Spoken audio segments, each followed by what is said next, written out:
And the body's so resilient, it can withstand all kinds of abuse for years and years and years and years and years. But then eventually you got to pay the price. Eventually you got to, there is a price to pay for having bad habits. And it's not that complicated. It's like any other machine, just a biological machine. You've got to use it in the way that it was intended to be used, and you got to provide it with the fuel that's required for it to run optimally. So using it the way it needs to be used is moving it around. Since it's biological, it needs stress needs to be applied to it. It needs sleep and recovery. It needs good nutrition, and I think that would solve the vast majority of health problems.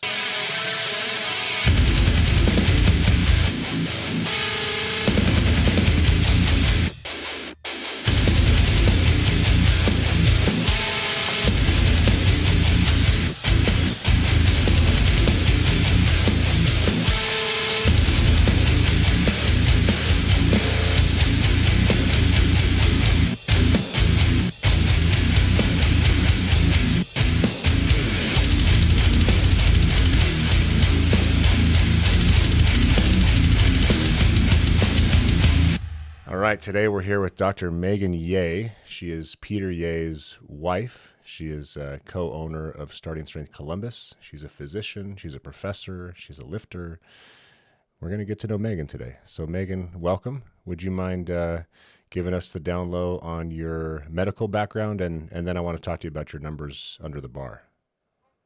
Sure. So happy to be here. So I'm actually an assistant professor of clinical medicine at Ohio State. So I am an internist by training, and I work as a hospitalist, which for those of you that don't know is kind of like your primary care doc when you're admitted to the hospital nowadays. Got it. Okay. So I see all different types of patients. I have some of my own patients. I work with consultants. I work in all the hospitals we have, so cancer, cardiac, rehab, and just the general hospital as well. Well, maybe we can start with some education right out of the gate, because I'm not familiar with what a hospitalist does. It's always occurred to me that when someone goes into the hospital, there should be someone that is responsible specifically for that person's care. And it's never seemed to be that way for me anyways. I've had a few run-ins. Is that what that is? Are you the one who's responsible for ensuring the patient gets care and is managed from start to finish? Correct. So most of the times when you're getting admitted to the hospital for a problem, I'm the person that's seeing you down in the emergency department. I'm putting in your orders. You'll go under my name, so to speak, and I'm responsible for you while you're there. I determine if you need, extra consultants or other people to be involved in your care. And then ultimately, when you're better, I make sure that you get where you need to go, whether that be home or somewhere else. Let me hear about your numbers. Where did you start? How long ago was that? And where are you at now? So I started when I was, I guess, September of 2020. I started a month after I had my second child. And literally my husband and I were just getting into starting strength, didn't know anything about it. And I felt I had an injury before. I had thrown out my back during my pregnancy, and it was pretty bad. And I knew I needed to get stronger. But I didn't have a whole lot of time then.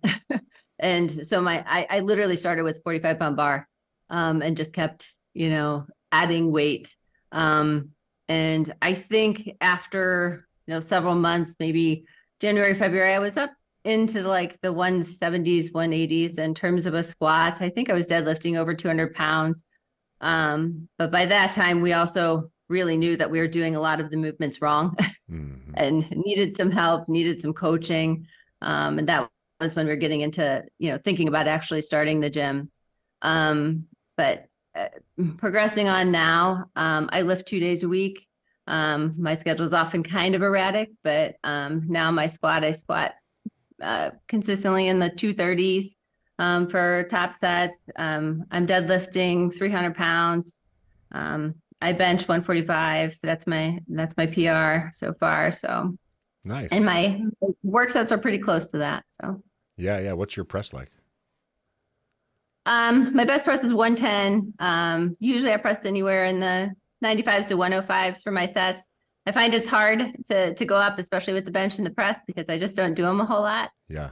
Usually, once a week, twice a week, when I'm off work. So You're it's still hard to strong make as gains. hell. I mean, anything Hmm. above 100 pounds on the press and in the 150 range on the bench, that's sticker territory. Yeah, yeah. I've been pretty happy. I've been working real hard at it, but Hell yeah. Well done. I like women that lift. I think it's cool to see a girl put two plates on the bar and squat it. And I like doctors that lift. So thanks for blazing the me too. trail in both categories. Do Thanks. you, what's the crossover like? Um, do you discuss strength training with your patients, or is that not appropriate for your role in the emergency room? I do, to a certain extent. I think, like anything, it's for people that are open to it. If I'm sometimes I'll wear a starting strength shirt to work, so they'll ask me what that is, or what I do. And so that's always fun. And I think it's something relatively new to most of my patients, something that they've never heard about before. Honestly, most of my patients, I hate to say it, but most of my patients don't exercise, much less are we talking about certain types of exercise. My colleagues are actually the harder sell when it comes to trying to convince them that strength training is something they should be doing. What's the objection? I think a lot of it is what is taught, high reps, low weight, Yeah. or you're going to hurt yourself, sort of nonsense. Wait. Hold on a sec. Let me just stop. I need to think this through. Megan, you mean to tell me that your medical doctor colleagues are unable to see what's directly in front of them because it contradicts what they were taught in school? I think for some of them that is the case. Yes. I don't believe it. That unfortunately is the hallmark of your profession in 2023, which is man, it's so disappointing because becoming a doctor was the thing to aspire to when we were kids, you know? What the hell happened? Hmm. And now we have a bunch of ideologues who have belief systems and are anything but scientific minded. Um, Hmm. am I nuts for thinking that, or what's your perspective from the inside? No, I think there are certainly people like that. But then on the flip side, there are certainly doctors that do use their brain and are very good. Hell yeah, Um, good. so I think, you just have to find one of them. And sometimes that can be a little bit of a challenge. Yeah, But I do think there are certainly people that know the benefits of strength training or are willing to listen to that and to promote that. But unfortunately, yeah, we do have a lot of people that I think the more and more you practice, the more and more things just become routine. And we often forget why we're doing things or why we're recommending things. And we really need to revisit that these days. do you guys hear that? We often forget why we're doing things. I think that's well said. Very succinctly put, but quite a bit of meaning and consequence behind that phrase. Yeah, Megan, if you want to get one of your colleagues on the show, I would love to talk to somebody that doesn't think this is a good idea. Just because I'm just curious. I just want to know what the point of view is, because even the damn CDC guidelines say that you should do strength training twice a week. They don't tell you what that Mhm. means, and That's exactly right. right, I think that's the problem, right? sure, We're not prescriptive enough with what that means. right, Um, and I can agree. I don't know how a patient is supposed to know what the heck to do because they tell you you can use weight machines, you can use your own body weight, you can use this or that, but um, you're going to spend a lot of time on those things, but they're not going to be near as useful as picking up a barbell sure. for a variety of reasons, which we can get into. So, I don't have all the time in the world to spend exercising. I wish I did. Yeah, But if I want to train, for me, I want to do the most efficient thing. And I yeah. think doctors need to know a little bit more about what appropriate strength training is. I think most doctors are just like everybody else. They're busy. They Hmm. have lives and kids and obligations. And, it's hard enough for them just to fit any sort of exercise in as well, much less strength training. I think strength training is often the forgotten child, Yeah, to it certainly cardiovascular is. exercise. It certainly is. It is ass backwards like most things in modern society, it seems. Um, Hmm. what is your position on strength training as a medical professional? How would you articulate the benefits of strength training to someone who is coming to you for a medical opinion? Sure. I think it's something that everybody should do. And I think as you age, it becomes even more paramount to maintaining your health and your physical functioning. And why do I say that? I think it's largely because of the changes that take place with aging.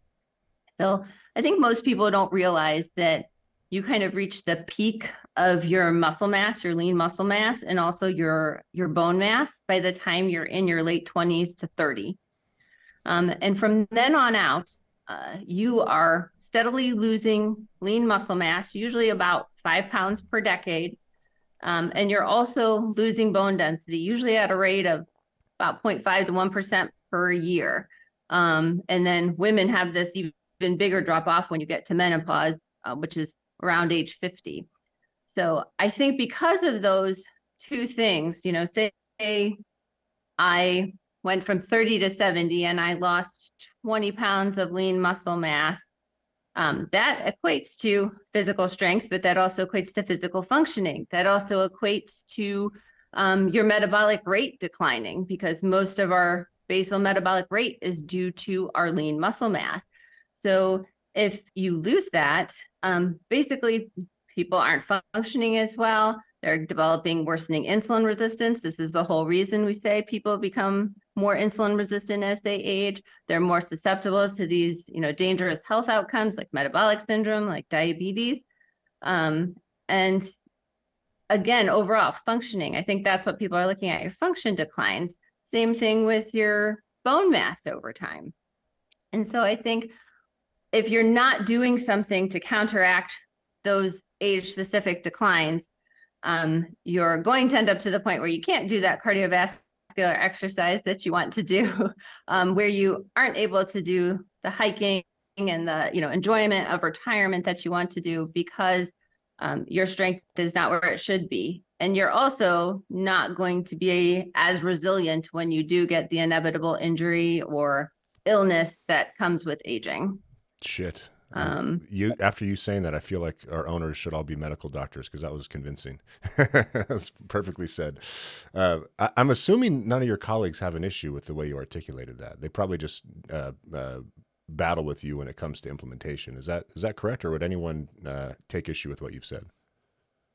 I don't think anyone would take issue with what I said. I think it's more the implementation, how you maintain that strength. It's certainly proven that doing something in terms of strength exercise is better than nothing.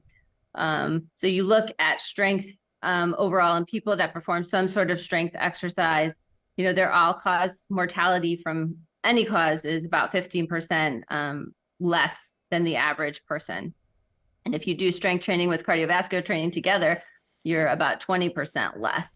I think the studies that we use in medicine it's hard to do an exercise study. People drop out. People don't want to do it. It's hard to get enough people that it's a generalizable study to the larger population. And there are very few studies, honestly, that have tested patients on a barbell. Very few. Sure.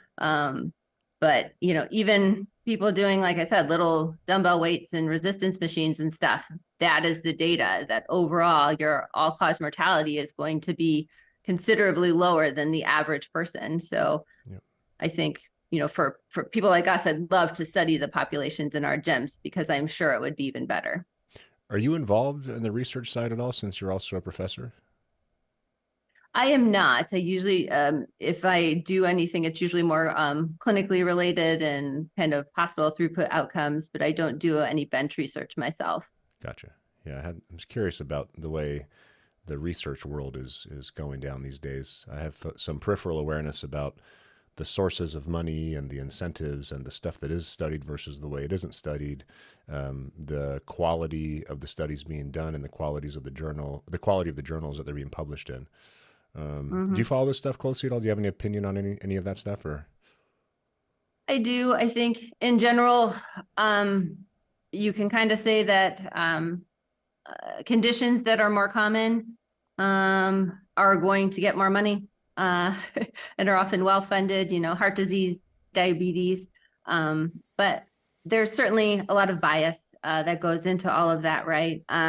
Because you now have drug companies that are marketing directly to the consumer with all these commercials. I mean, you can't watch TV these days without seeing a commercial for this or that drug. And that's because that marketing works. People actually ask for this specific drug or that specific drug. So, and I think drug companies ultimately make money by having drugs that are effective or seen as effective. So I think a lot of times you are getting a lot of bias in some ways.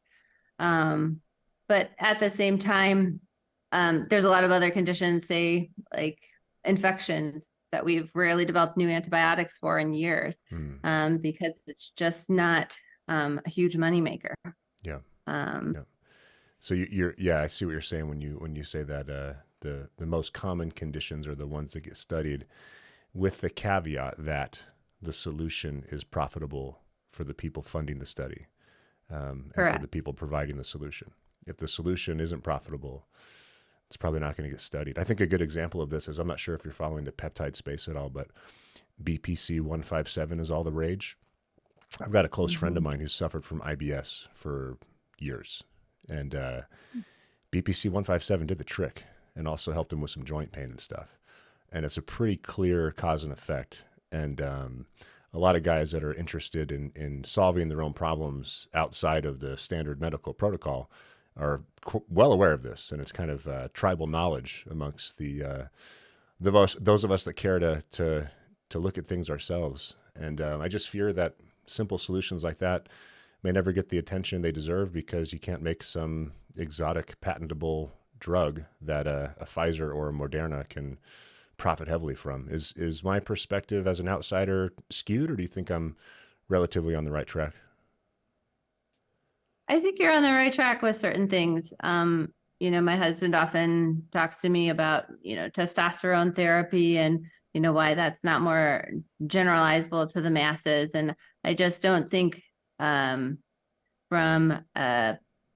don't think there's enough, definitive data that the medical establishment is going to rely on to say, this works at this level, but not at this level, et cetera. And I don't think there's as much in the way of profit. I think it's a dicey sort of subject. So I'm just not sure that that's ever going to get studied again. You're exactly right. Because isn't it the most beautiful circular reasoning? Well, we don't have definitive data. Well, did you study it? Well, no. Okay, well, who's in charge of determining what gets studied? So you didn't study it, so therefore you can't say it's true, so therefore you can't prescribe it to me. Meanwhile, it's got nothing to do with the fact of whether or not it's true. So it's just, it's just so limiting. I wish the incentives weren't so perverse. And really, this is the function of bodies like the NIH. They're the ones that should be incorruptible in a perfect world and doing studies on things that actually are in the public's best interest, and not with that caveat of, and a pharmaceutical company can make a killing off of it. And the word killing has a double meaning in some cases, unfortunately. Let's get off this deeply troubling topic for a minute here, and let's go back to your pregnancy. So you were saying you were having some back pain. Tell me about that, and let's hear how things went after you healed up from the delivery and then started training.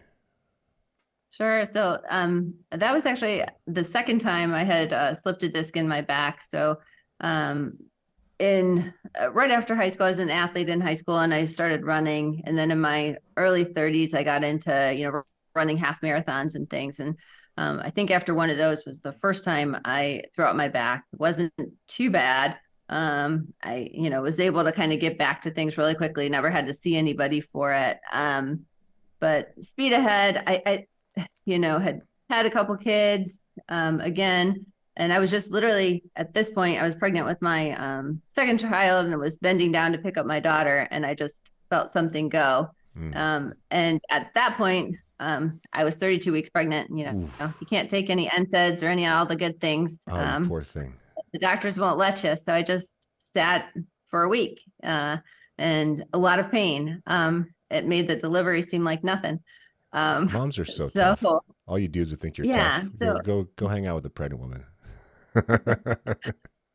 but I think by then, I knew I wasn't doing anything but running, and I hadn't done anything like that for a long time. And I think over time, I knew that I was just not as strong as I should be, and certainly not in some of the right areas. I had kind of lost any sort of strength training whatsoever after having my first child. And I think, I think my back was really weak. Honestly, when I started strength training, I still didn't really know how to set my back in a deadlift. And I remember going to the seminar the next April, and I fear I made one of the apprentices that was going for their SSC fail because they just couldn't teach me how to set my back. Nope, nope. You didn't make them fail. They made themselves fail by not being prepared. And yeah, it was.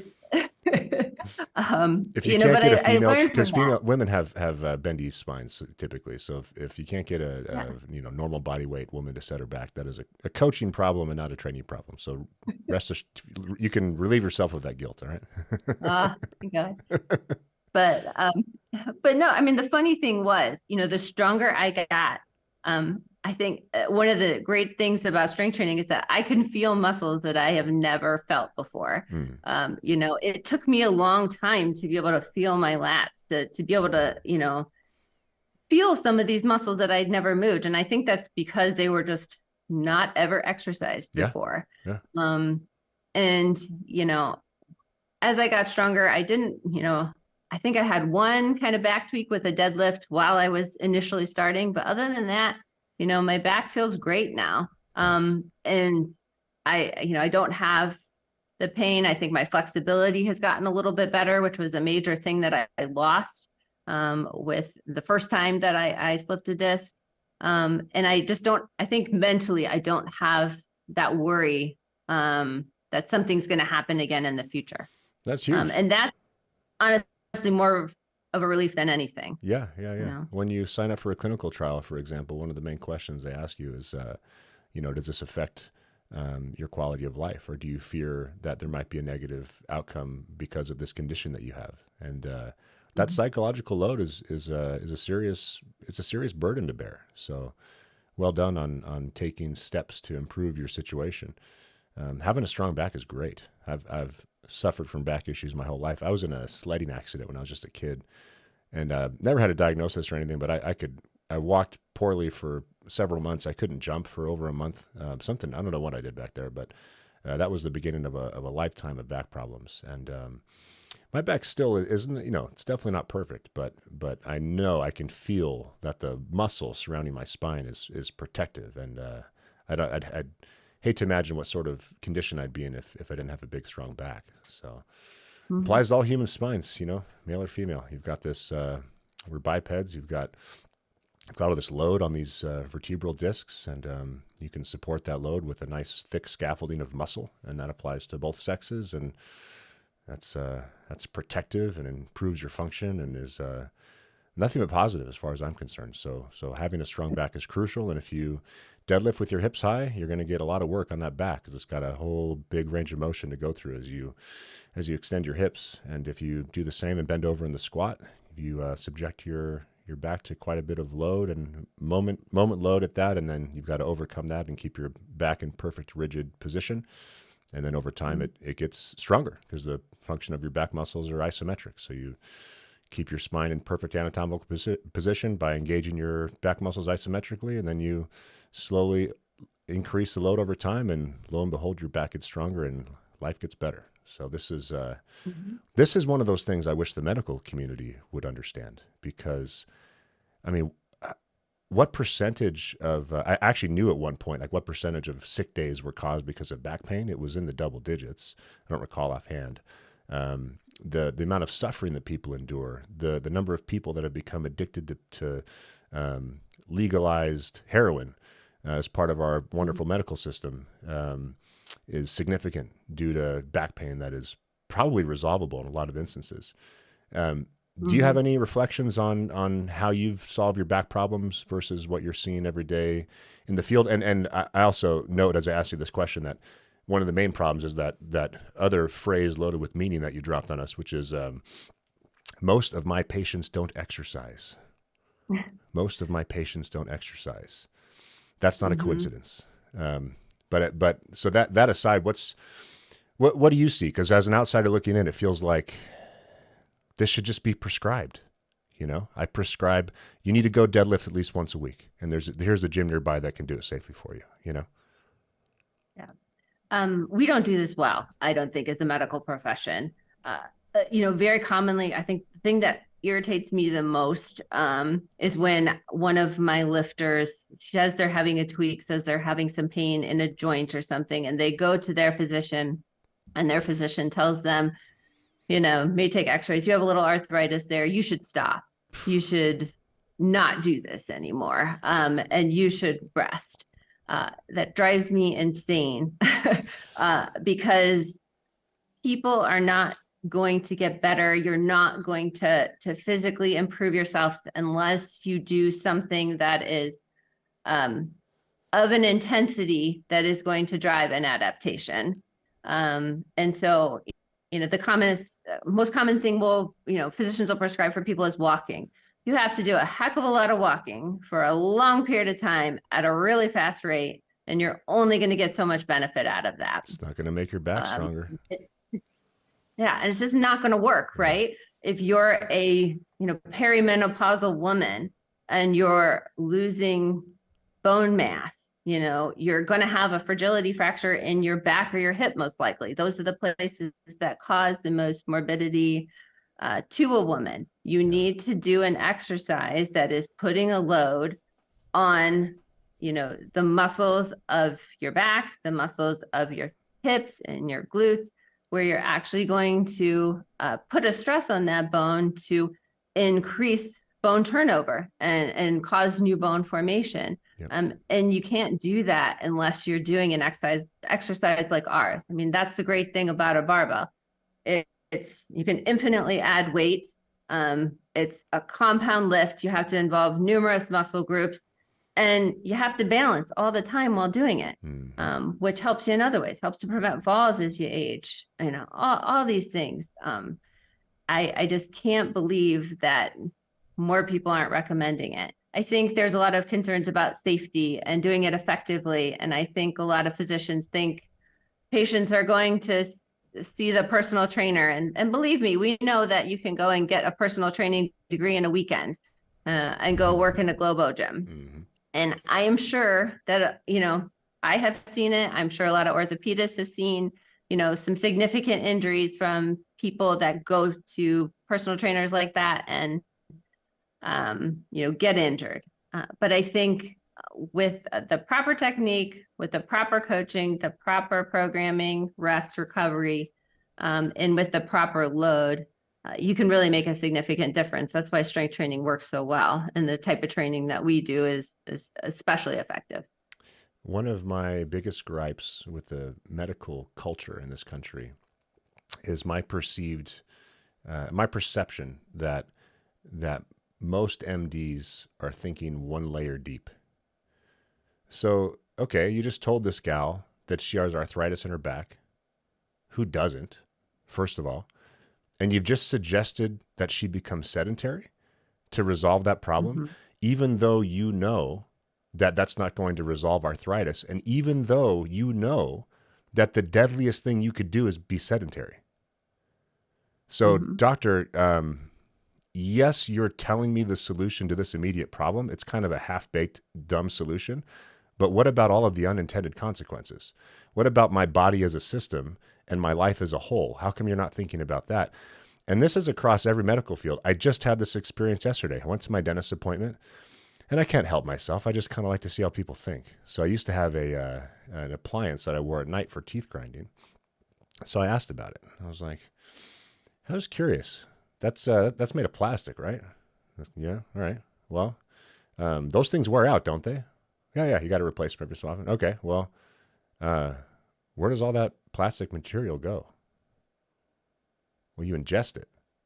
And for those of you interested in this topic, go Google, and Bree, put a link to this in the description. Go Google the chemical that's used to make plastic flexible. And then you tell me if you want that in your mouth. And then you tell me if you want to be ingesting that every night. No one I spoke to about it had even considered that. And so it's just, the human body is a multivariant system. It's super complicated. You affect one thing over here, it makes an impact over here. And yet I feel like the medical community is totally myopic. You come to them with a problem and they're just telling you specifically how to solve that problem, which may not work. And it totally does not consider the big picture. Have I had a string of bad luck, or do you find that that's commonplace in the medical culture? I find that that's commonplace, and I find that physicians often underestimate the amount of influence that they do have with patients. So if you look at studies, for example, on back pain, a lot of times, regardless of what a person's MRI looks like, if they perceive that their imaging and their outcome is negative because a doctor, helps them to perceive it that way, those people go on to have, more disability, more chronic pain, than if a doctor says, "Well, you have this change on your MRI, but that doesn't equate to how you physically function. I think the best thing you should do is go out and get back at it and get mobile." You know, Australia is a country that does this pretty well. They have a lot of good protocols in place to get people up, get people active, and really focus on when patients have injuries, getting them out there again and really focusing on the function rather than what their imaging says. I have so many people that come into me and, feel that they're going to break their spine if they move 2 inches because they have this terrible, finding on their MRI. Yeah. And that's just not the case. We often have things as we age. If you do MRIs on most older people's shoulders, they're going to have some rotator cuff tears or partial tears, things like that. It doesn't in any way to equate most times to how they're functioning. Who cares? And they wouldn't even know about it if you didn't MRI the shoulder. Sure. And so I think we're in this age where people that don't pay enough attention to their health, or they're hyper focused on it, and they latch on to all these little things that really don't necessarily mean much. Yep. Now, there's a lot of gray in medicine. You can have the same injury as me, and we can have totally different responses. But I think outside of surgery, I think it's all gray. I think really, everything's on a continuum of probability, and there's not much certainty in the practice of modern medicine. There's not, but we pretend that there is. Yeah, it really isn't. And if you're going to a physician all the time expecting to have a concrete 100% answer, this is going to work for you, that's probably unrealistic. Yep. But this is where if you have a good general practitioner, I think it's a good thing. General practitioners hopefully have a relationship with you and can see you as a whole person and kind of know your risk tolerance, know when to push you, know when to kind of draw back. I think that's where things can be useful. But at the same time, I'll say it time and time again, if you can prevent a disease from happening, before it starts, that's much better than having to deal with a disease once you get it. No doubt about that. And unfortunately, most of us, especially as we're young, don't really understand what it means to be unhealthy, and we take our health for granted. And we make decisions that reflect that we're taking our health for granted. And the body's so resilient, it can withstand all kinds of abuse for years and years and years and years and years.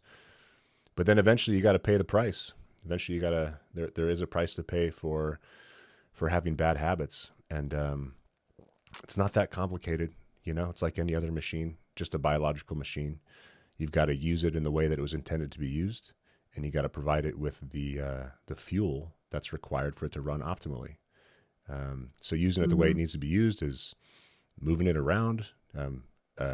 Since it's biological, it needs stress needs to be applied to it. It needs sleep and recovery. It needs good nutrition, and I think that would solve the vast majority of health problems if we got back to basics. Not another drug. It totally would. Yeah.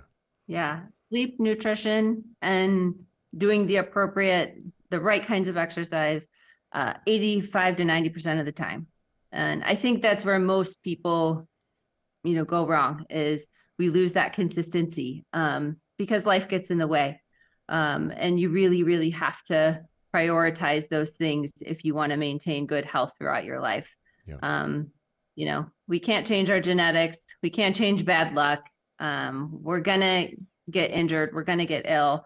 But I think the key to maintaining your health overall is those three things. And you need to do them consistently.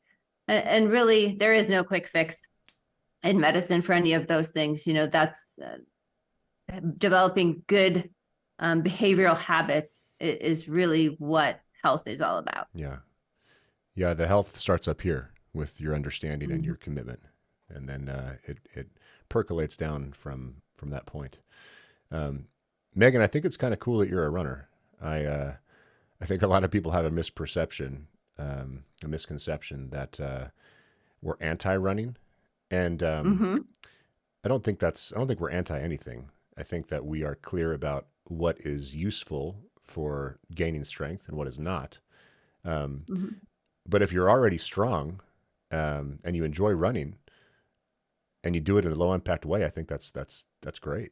I think that that conditioning work is important, especially once you're at the numbers that you're at, Megan. I think in the early days, time should be spent getting to the level that you're at strength wise, and then once you're strong, keep your body mass, lean body mass in check, or rather your overall body composition in check, body fat percentage in a reasonable area, and give those heart and lungs some work beyond just a heavy set of 3 or a heavy set of 5. Can you tell me about your running habit and what you do and why you do it? Mm-hmm. So that's the one thing I told my husband when I started training. I was like, I'm not giving up my running. I love it. It still decreases my stress more than anything. Nice. I still try and run about 3 days a week. So I lift twice a week. I try. I don't run near as far anymore. I'm not running any half marathons. 3 to 4 miles is usually all I'm doing at a time, basically because that's all I have time for. And I'm a lot slower, but I'm doing it more for enjoyment. I'm not necessarily training for any race. But I do think it's important once you're done your NLP to add in that cardiovascular conditioning component. If you look at all-cause mortality, your VO2 max, the amount of oxygen you're able to kind of consume and your muscles can use, is also an important predictor of all-cause mortality. And again, I think from a metabolic standpoint, having good cardiovascular conditioning is important. And doing that with strength training is the best thing for your body. So I think overall, I would advise anyone to do it. And I do think it's important, especially if you have some body composition goals in the future. You want to maintain, a certain amount of fat mass to lean muscle mass, things like that. But I would always encourage people, if they're trying to lose weight, to develop a good overall base of lean muscle mass first with strength training. Because I can tell you, once you do that, you're so much more metabolically efficient in terms of utilizing excess calories, having a higher basal metabolic rate, that it's going to be easier to make minor tweaks to your nutrition or do a little bit of extra conditioning and actually see some more positive weight loss, I guess. Sure. Yeah, and we could debate about the best forms of conditioning, but my take as a coach and as a trainee is, if there's something that you do outside of the weight room that gets your heart and lungs pumping that you enjoy, go do that. Go do that. As long as it's not overly stupid and is going to cause you significant problems. But running certainly doesn't fall into that category. And running's a good time. If you want to get your face out of the screen and just kind of push through the discomfort and find like a nice meditative flow state rhythm, clear your head, do some thinking, to put on the shoes and go for a run is a good time. Are you slower now because of the body? I'm assuming you gained some body weight. Is that why? I've gained about 15 pounds. Nice. since I started. Yeah. So I started, yeah, I think I was 168 when I started. I had just had my kid a month before. For a hot minute, I got down to 160, which was my pre-pregnancy weight, and then I gained it all back again within a couple months. Yeah. And then I have not seen the 160 since. So Talk to me about that. How do you feel about your body weight and for yourself and in general on the topic, especially for women, and your shape and your body composition now that you're strong? sure. It was different. I wasn't expecting it in all honesty. I think I was pleasantly surprised, but also a little concerned. I was not expecting to gain as much weight as I had. I can tell you I'm still the same size in terms of clothes. And so that makes me feel good, Yeah. I guess. Certainly, if you want a bigger booty, deadlifting and squatting is where it's at. Uh, I don't understand people that want a Brazilian butt lift. My gosh, all you have to do is deadlift and squat for a little bit. Yeah, shit. And the fat they put in your cheeks ends up running down your leg and into your ankles, apparently. That sounds, Yeah, don't get me wrong. I'm not up to crazy. speed on the latest tech, but this just seems insane to me. No, it's crazy. And plastic surgery is so common these days. I mean, the procedures have just skyrocketed because everybody wants a quick fix. Sure. And it's just beyond being gross, it's just not tenable, Yeah. Shit. You're going to have someone put you in a medically induced coma, pay them thousands of dollars to change the shape of your butt, when you could just go do something that's good for you that also changes the shape of your butt as a nice side effect. Fuck. Correct. Yeah. It seems so logical, and yet people don't do it. Yeah. But yeah, I mean, I think you're not going to get super muscly. I know that's probably the most common thing I get from my female colleagues is I don't, if I lift big time weight, I'm going to gain too much muscle and look too big. Yeah. And it just irks me to death, because to me, that's like leaving health on the table. That's like saying, I only want to be 75% of my, absolutely healthy and settle for, a lower lean mass and a lower bone density because I don't want to look big. And I just think, I don't think I look big. I wish I had more definition than that. I don't think I think my shape has changed, but I don't think I look any less feminine, I guess. Yep. I think people a lot of times are when they're saying that, they're thinking of women that are, taking some extra substances to look really muscular. You have to work really hard on that, take some extra things and lift a lot of weight to look like that. And I don't think that's what anybody's going for. Yeah. I always tell my colleagues to look at our coaches, look at videos of some of the women that we have in the gym that are coaches. Yeah, shit. Look at Kamisha or Gretchen or any of these gals. Yeah. They look great. They don't, they look feminine and they're fit. Yeah. They're really, really fit ladies. Yeah, that objection is kind of like saying, I'd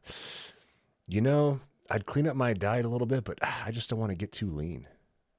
Mm-hmm. It's like, that's not how it works, silly. You're not going to get to 6% body fat if you cut your carbs a bit and eat lower fat. That's just not how it works. I'm sorry. And I know you have this extreme conception in your mind, but I'm telling you that you don't know what you're talking about. And I do. So you can decide if you want to listen to me or not. If you don't want to listen to me, just look at the case studies on the YouTube channel and talk to the members. But don't know what to tell you. All right, Megan, show us those traps. What do we got? Pull the hair back. Can we see those traps? Let's see how masculine you've become here. Oh, gosh. Look like a normal girl to me. Shit. All right, biceps. Let's go. What do you got? Ugh, look at that disgusting muscular arm, Megan. You've clearly. I know. Terrible, isn't it? So much definition. That's a scientific study with a doctor, my friends. We've just proven that unequivocally. How old are you, Megan? And what's your height, by the way? We should get that out of the way too.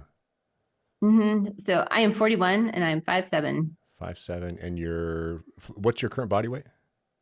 177. Nice. I'm glad you're willing to share that, and I like to share that when women come on the show, just because you know how much work we have to do. You're in the gym all the time as far as dispelling body composition and body weight misbeliefs. So we've got a lot of work to do. That's the theme of this episode, Megan. We have some information and some evidence that is contrary to what most people believe. It's especially it's especially negative and troublesome in the medical field. And it's especially negative and troublesome for half the population, which is women. Especially those of whom have gone past menopause and need this the most. So what do we do about that, Megan? Do you have any ideas for me? I'm supposed to be doing this marketing stuff now for the Gyms Company, and we're organically growing, and the message is spreading. We're doing the podcast, we're sharing videos on our YouTube channel. A lot of times, I feel like we're just talking to ourselves, even though things are kind of slowly growing. What do we do? I think if you are stepping into a starting strength gym, you're already well ahead of most of your peers. So for people that are coming to our gyms, you're already on the right path. I think regardless of your age, people can benefit from strength training. I think we just have to, I think we still, as our gym at Clubus, we still get most of our clients by referral. But I think if we can have more and more people talk about their experiences, talk about the benefits they've had, and if we can, and I guess this is my job, is to talk to more medical professionals about, and just educate about what the benefits are. Because I think a lot of people just honestly don't know, or they've forgotten, or we studied it for 2 seconds in medical school. I think we just need to drive more and more people to this place. But if you get into a starting strength gym, I think you're already, heads and tails above the rest of your peers. Yeah, excellent. Well, I will be in Cincinnati. You saw my email in a couple of weeks. So if you have any members that you'd like to highlight on the channel, I'll bring my camera and we'll get some case studies going. Yeah. And then when it comes to spreading the word in the medical community, if you can think of any specific actions we can take on that, let me know, and I'd like to be involved, including, by the way, you seem awfully busy. You're a professor, a doctor, and a gym owner, and a mom, so you probably don't have too much spare time. But in any case, I do think it would be outstanding to get in front of a group of medical professionals at a conference or in any educational format. And however we spread the message, I want to start spreading the message more. I would love to get to a point where your PT, after you're done with the nonsense you're required to do for insurance post-surgery, and also your medical doctor, after your blood panel comes back and your BMI is shit and the sedentary lifestyle is making you pre-diabetic and you're on the wrong track. I'd love it if the next recommendation was not to go to the pharmacy, but to go to a starting strength gym. And even if it's not us, to go, it's like, even if they just said, go find a safe way to lift weights, do that 2 to 3 times a week, don't ever miss a week, and add weight when you can, and keep your reps on the low side. Even if people are doing that on machines, that would be so much better than what they're doing now. Would it be optimal? No. Do we have a better way? Yes. But it would be nice if things evolved towards that, so that when when a medical or when any professional gives you a recommendation, but it's totally generic in nature, and they don't have any idea what they're talking about, they're just parroting what they've heard. It's just stunning, right? So it's like, oh yeah, you need to go do resistance training 2 days a week. Okay, how? And then it's kind of like blank stare. It's very, very similar to a conversation I had with a doctor I bumped into at a bagel shop a couple of weeks back. And you have to forgive me, Megan, but I like to just bring up topics that you're not supposed to bring up, because it's really interesting for me to just watch people's reactions. So I asked this gal, like, hey, so what do you think about childhood vaccines? And she looked at me like I asked her if the earth was flat.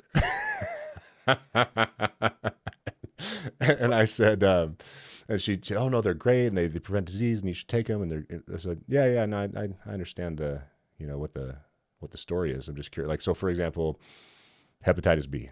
Can you think of a reason why I should give my daughter the hepatitis B vaccine?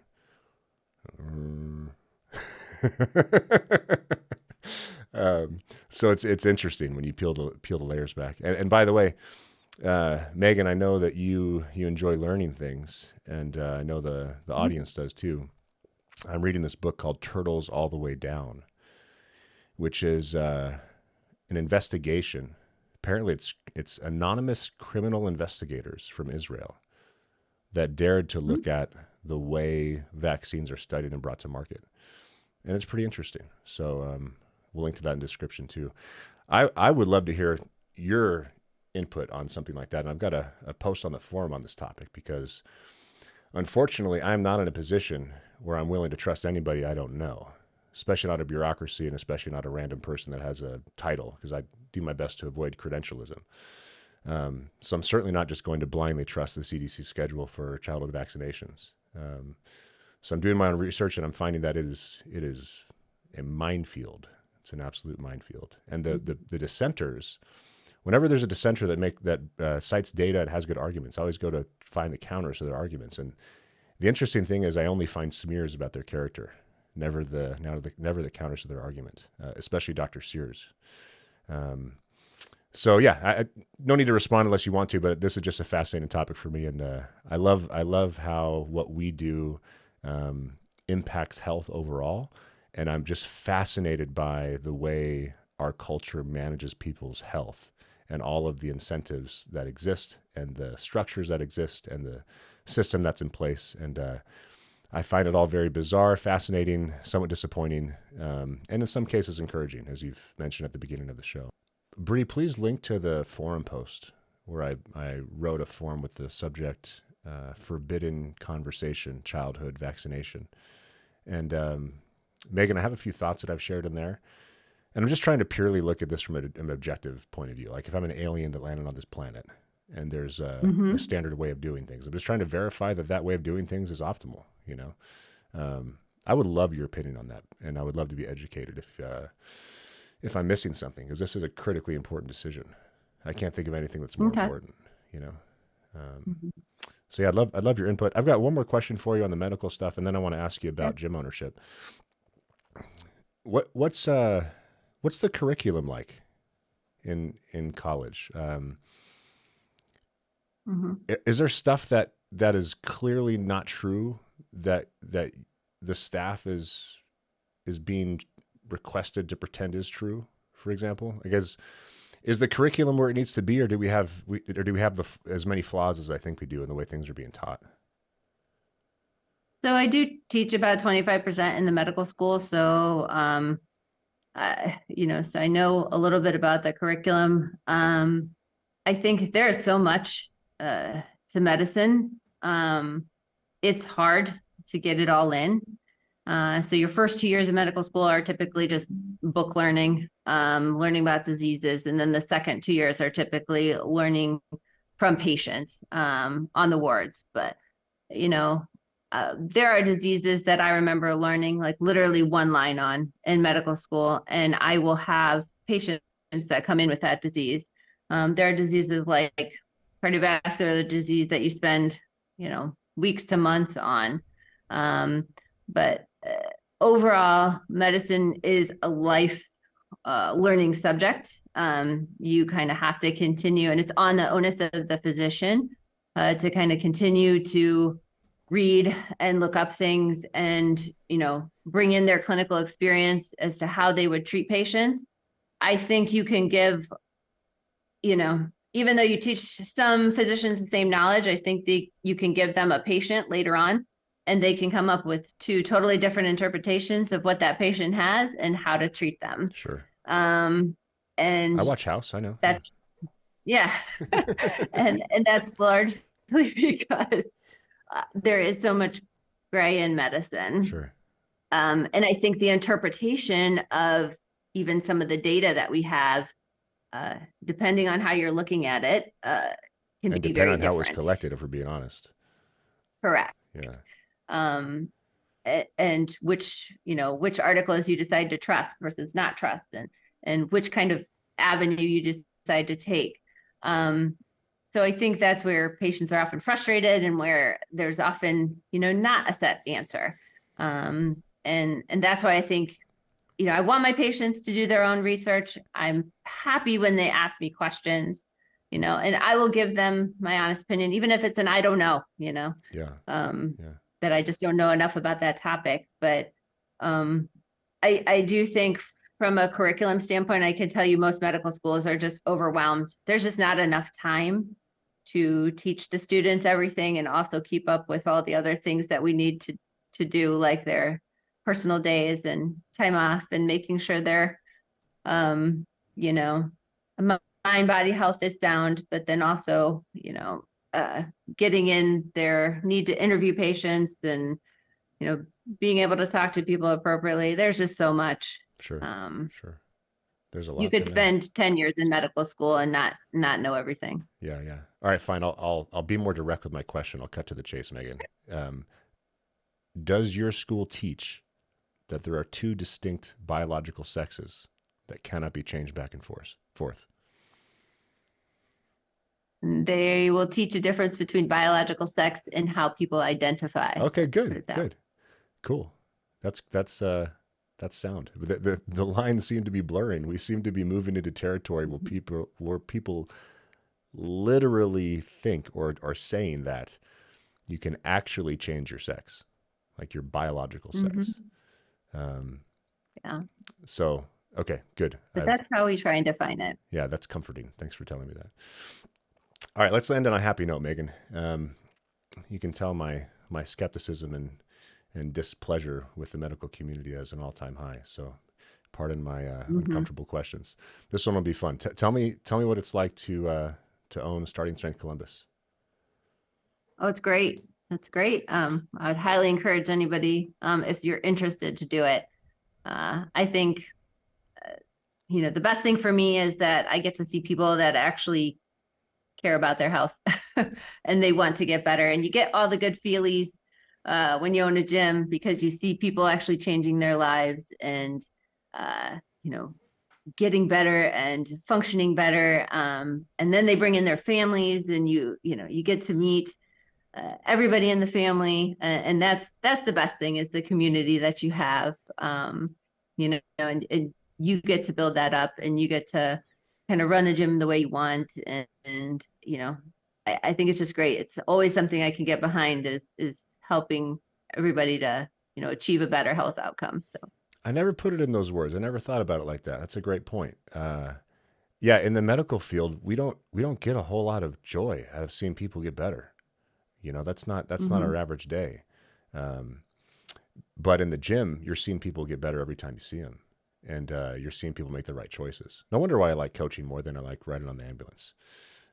yeah, Interesting. I mean, I think that's my biggest thing. Probably the biggest, problem with burnout in our jobs is, people come back in with the same old thing, same damn thing every time. Yep. And they don't make the changes, they don't get better. And, you just get a little numb to it after a while. It's nice to see patients or clients, whatever, that are taking control of their health.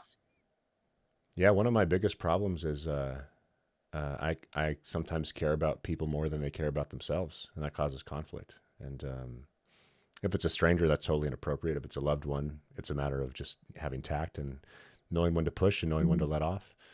But yeah, it's nice to be around a bunch of people that understand what it takes to lead a healthy life, and are happy to put in the work for the long-term benefits of the work that they're putting in. So it's rewarding to see that every day. And I know Pete loves it. Pete's a great guy. Yeah. You've got a good husband over there. You guys are cool crew. I'm bummed I can't visit the Columbus gym, but I'm looking forward to seeing you guys, hopefully, if you want to come up to Cincinnati when I'm there. Yeah, I hope so. I hope I can make it. So. Awesome. Well, how can people get in touch if they want to watch you lift online or want to send you a message? Do you have social media? What do you want to share? Yeah, so Maggie Lifts on Instagram. You can always find me there, LAFTS. I'm also on Facebook. I also am part of the Starting Strength Columbus page. So a lot of times I'll be on there. But cool. Anything you want to mention that I left out? I don't think so. All right. Well, thanks for coming on the show. I always enjoy these conversations because there's a lot of stuff I'm confused about. So I like to get the perspective of someone that's in the thick of it and can hopefully make me feel better or reinforce one of my conceptions, and then I can do with that what I will. So appreciate you humoring me, Megan. And yeah, I'll see you in Ohio. Sounds good. All right. Thanks.